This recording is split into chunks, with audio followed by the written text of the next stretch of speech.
दिवस झाले गावाकडे जायचं होतं.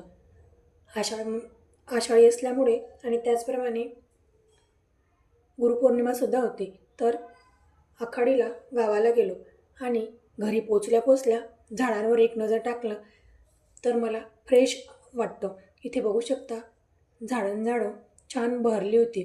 तुळशीचं झाड छान बहरलं होतं. पाऊस आल्यामुळे त्याचे एक पानं धुवून निघाले होते.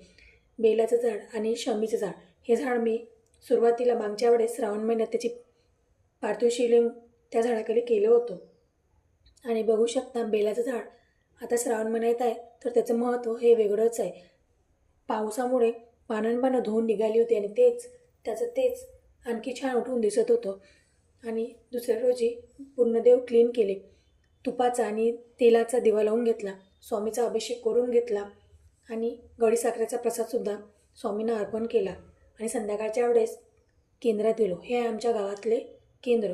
छान आणि खूप प्रसन्न इथे वाटतं.